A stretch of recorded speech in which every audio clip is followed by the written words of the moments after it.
નમસ્કાર. દેશના બજેટ પછી ગુજરાતનું બજેટ પણ રજૂ થયું. આમ તો આમ આદમી પાર્ટીમાં અત્યારે ચર્ચાનો વિષય ચૈત્ર વસાવા છે, પરંતુ બજેટ પર આજે ચર્ચા કરવી છે. ગોપાલ ઇટાલે આપણી સાથે જોડાઈ ગયા છે. પહેલા તો ગોપાલભાઈ, બજેટ કેવું લાગ્યું ગુજરાતનું? બેન, હું તો આપણા રાજ્યના ખૂબ જ પ્રતિષ્ઠિત અને નિષ્ણાંત અર્થશાસ્ત્રી સી.આર. પાટીલ જેટલો જ્ઞાની માણસ નથી. આપણા રાજ્યના બીજા અર્થશાસ્ત્રી હર્ષભાઈ સંઘવી જેટલો હું ભણેલો માણસ નથી. એટલે આ અર્થશાસ્ત્રનો વિષય છે, એટલે હું આમ જાજુ તો ન કહી શકું એ બધા અર્થશાસ્ત્રીઓ જેટલું, પણ મારું ટૂંકું જ્ઞાન એવું કહે છે કે આ બજેટ જે છે એ છેલ્લા 10 બજેટ જે આવે છે એમાંથી કોઈએ કોપી પેસ્ટ કરી અને નાણામંત્રીના હાથમાં ભૂલથી પકડાવી દીધું હોય કે નાણામંત્રીની છેતરપિંડી અધિકારીઓએ કરી નાખ્યો એવું લાગે છે. કેમ કે જ્યારે તમે એવું મને કહ્યું કે આપણે બજેટ ઉપર ચર્ચા કરવાની છે, તો મને એમ થયું કે હું અર્થશાસ્ત્રી સી.આર. પાટીલ જેટલો જાણકાર તો નથી, પણ 2016, 17, 15, 18ના બજેટ જરાક વાંચી લઉં. તો મેં જ્યારે જૂના બજેટ વાંચવાની નાણાં વિભાગની વેબસાઇટ ઉપર જઈને ચાલુ કર્યું તો મને ખ્યાલ પડ્યો કે આ તો એનું જ કોપી પેસ્ટ કરીને કોઈએ પકડાઈ દીધું છે. નાણામંત્રીને ધ્યાન નથી રહ્યું કે આ જૂની કોપી પેસ્ટો કરીને કાગળિયા કોઈએ વંચાવી નાખે એમની પાસે. એટલે ખરેખર આ હવે તમે જુઓ કે દર વર્ષે બજેટમાં નવી સ્કૂલો બનાવવામાં આવશે, નવા ઓરડા બનાવવામાં આવશે, ખેડૂતોને વીજળીનું કનેક્શન આપવામાં આવશે, રોડ બનાવવામાં આવશે, આદિવાસી વિસ્તારોની અંદર આશ્રમશાળા ઊભી કર. દર વર્ષે આ લખેલું છે. થાય છે કેટલું એ કોઈ પૂછતું નથી. એટલે આ તો એવું છે કે એક સપનું બતાવો અને એ સપનું પૂરું ન કરવું પડે એના માટે બીજું સપનું બતાવો, બીજું સપનું પૂરું ન કરવું પડે એના માટે ત્રીજું સપનું બતાવો. આમ સપના બતાવતા રહો ને સપનાનો વેપાર ચાલુ કરતા રહો, એવું છે બજેટ. અચ્છા, કયા ક્ષેત્રમાં તમને એવું લાગે છે કે એ ક્ષેત્રમાં ત્રુટી છે? હવે આમાં બેન, જો ભાજપ વાળાએ બજેટ રજૂ કર્યું છે એટલે ભાજપ વાળાની ત્રુટી કાઢીએ તો ક્રાઇમ બ્રાન્ચ ઘરે આવીને પકડી જાય ખોટા કેસમાં કે તમારી આ હિંમત કે ભાજપે બનાવેલા બજેટની અંદર તમે કોમેન્ટ કરો. એટલે આપણે તો મેં કીધું ને, અર્થશાસ્ત્રી હર્ષભાઈ સંઘવી જેટલું નોલેજ નથી મારી પાસે, એટલે હું એવું કઈ નહીં કહું. પણ હમણાં હું 2016નું બજેટ વાંચતો હતો. એમાં એવું લખ્યું હતું કે સુરત અને વેરાવળની અંદર સૈનિક સ્કૂલની સ્થાપના કરવામાં આવશે. તો કેટલે પહોંચી સૈનિક સ્કૂલ? કયા વિસ્તારમાં સ્થપાઈ ગઈ? કેટલા છોકરાઓને એડમિશન થયું? કોઈને ખબર નથી. તો 2016માં સૈનિક સ્કૂલ સ્થાપવાનું જે તમે બજેટમાં રજૂઆત કરી હતી એ ક્યાં ગયું? 2016ના બજેટમાં એવું લખ્યું હતું, હું વાંચતો હતો કે 9 બ્લડ બેંકો ચાલુ કરવામાં આવશે 9 જિલ્લાઓની અંદર. ક્યાં ગઈ 9 બ્લડ બેંક? કયા જિલ્લામાં ચાલુ થઈ? કોઈ નામ તો આપે કે કઈ બ્લડ બેંક ચાલુ થઈ, કેટલી બ્લડ સ્ટોરેજની કેપેસિટી છે, કેટલું બ્લડ ડોનેશન થાય છે. પછી હું 2018નું બજેટ વાંચતો હતો. એમાં લખ્યું હતું કે 60 વર્ષ કરતા ઉપરની જેની ઉંમર થઈ હોય અને બાંધકામ મજૂર હોય, એટલે કન્સ્ટ્રક્શનના ક્ષેત્રમાં જેને આખી જિંદગી મજૂરી કરી હોય અને મજૂરી કરતા કરતા 60 વર્ષ થઈ જાય, એમને સરકાર 1000 રૂપિયા વૃદ્ધાવસ્થા પેન્શન આપશે. કોને મળે છે? ક્યાં મળે છે? કોઈને ખબર જ નથી. તો દર વર્ષે બજેટની અંદર મોટી મોટી જાહેરાતો કરવાની, મોટી મોટી વાર્તાઓ કરવાની અને ઐતિહાસિક દર વર્ષે ઐતિહાસિક બજેટ આવે છે. એ બહુ નવાઈનો વિષય છે કે આ લોકો કઈ વસ્તુને ઐતિહાસિક માનતા છે. દર બજેટે ફેબ્રુઆરી મહિનો આવે એટલે ઐતિહાસિકની બૂમાબૂમ ચાલુ થઈ જાય.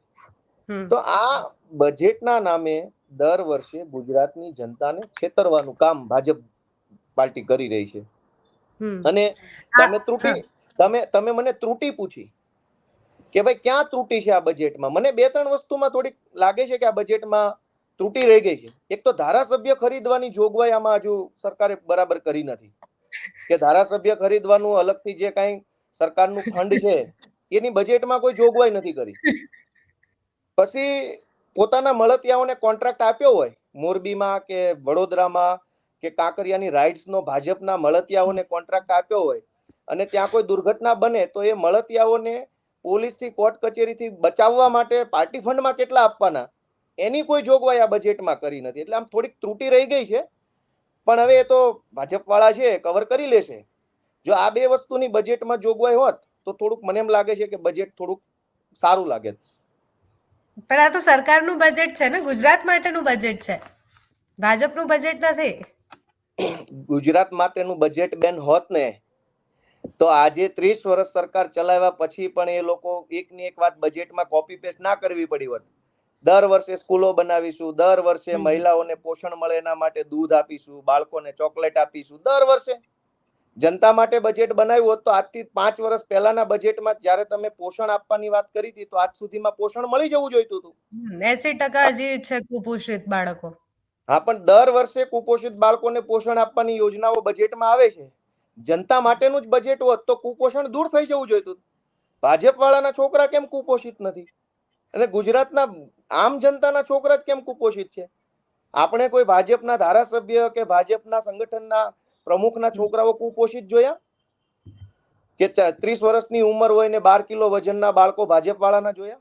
નથી જોયા. એ તો અટ્ટાકટ્ટા છે, માલ મલાઈ તારવી લે છે, કોન્ટ્રાક્ટરો પાસેથી કટકીઓ ખાય છે, એને કુપોષણ નથી નડતું.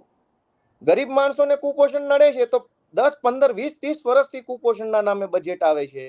આદિવાસીના વિકાસના નામે આદિવાસી વિસ્તારોમાં બેન શાળાઓની ભયંકર દુર્દશા છે. શાળામાં પૂરતા શિક્ષક નથી. શિક્ષક હોય એમની પાસે ભણાવવા સિવાયના 500 કામો એમને સોંપવામાં આવ્યા છે. આદિવાસી વિસ્તારોમાં સ્વાભાવિક છે કે ત્યાં આર્થિક રીતે લોકો સક્ષમ નથી, પોતાના બાળકોને સારો પૌષ્ટિક આહાર આપી શકે એવી સગવડ નથી. તો એ બધી જ વસ્તુની બજેટમાં જોગવાઈ થાય છે, પણ નકલી કચેરીના માધ્યમથી નકલી કચેરીઓ ખોલીને ભાજપના જ મળતિયાઓ છે એ બજેટના પૈસા ઘર ભેગા કરે છે. એટલે આ જે કઈ પણ બજેટ દર વર્ષે બને છે બસ ઐતિહાસિક ઓહો આટલા વર્ષોમાં પહેલી વાર આવું આવ્યું, ક્યારે આવ્યું જ નથી એમ કરીને આ તો ઘરના ભુવન ઘરના ડાકલા જેવી વાતો છે. પોતે જ બનાવે, પોતે જ વખાણે. જનતાને તો શું મળ્યું કોઈ પૂછવાય તૈયાર નથી. યા તો એમણે ગયા વર્ષના બજેટ ઉપર પહેલા ચર્ચા કરવી જોઈએ વિધાનસભામાં કે ગયા વર્ષે કે 5 વર્ષ પહેલા જે બજેટ બનાવ્યું હતું એમાંથી કેટલું કામ થયું, એની એક આખો દિવસ વિધાનસભામાં ભાજપે ચર્ચા કરવી જોઈએ, બીજા દિવસે નવું બજેટ લાવવું જોઈએ.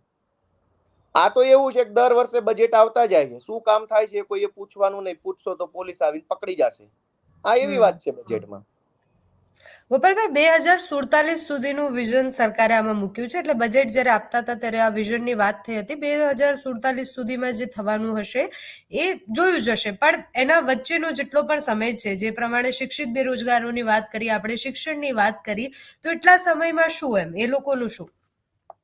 અરે બેન, જે લોકો એક સરકારી ભરતી તે ટાઈમ લિમિટમાં નથી લઈ શકતા એ લોકોને 2047 ની વાત કરતા જરાય શરમ નહીં આવતી હોય?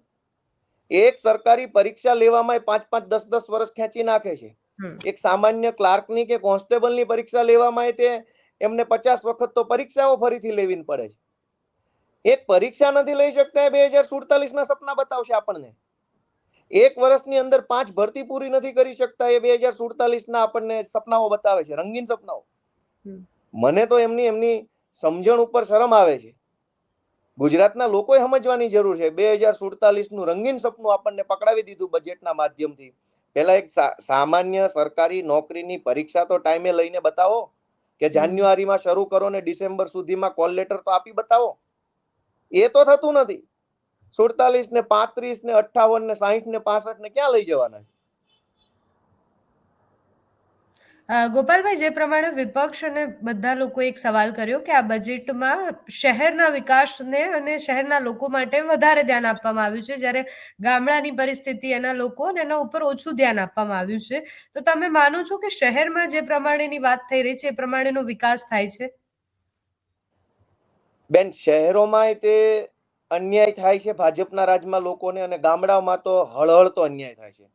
શહેરોમાં આજે જે કાંઈ પણ નાનો મોટો થોડો ઘણો વિકાસ દેખાય છે એ કોઈ ભાજપે કોઈ મહેરબાની નથી કરી, કોઈ ઉપકાર નથી કર્યો, એ વિકાસ ભાજપે નથી કર્યો. એ તો જનતાએ પોતે પોતાની મહેનતથી કરેલો વિકાસ છે. શહેરોમાં આજે બધી જ સ્કૂલો પ્રાઇવેટ છે 90%. સરકાર તો કોઈ સ્કૂલો ચલાવવા માંગતી નથી. શહેરોની અંદર મોટા ભાગના દવાખાના પ્રાઇવેટ છે. શહેરોની અંદર મનોરંજનની જગ્યાઓ પ્રાઇવેટ છે. શહેરોની અંદર લાઇટે પ્રાઇવેટ કંપનીઓની આવે છે. સરકારની લાઇટે હવે તો શહેરોમાં બંધ થઈ ગઈ છે. શહેરોની અંદર સિટી બસો જે ચાલવી જોઈએ એ હવે બંધ થઈ ગઈ, રિક્ષાઓ ચાલે છે બધું. તો શહેરોની અંદર સરકાર શું આપે છે?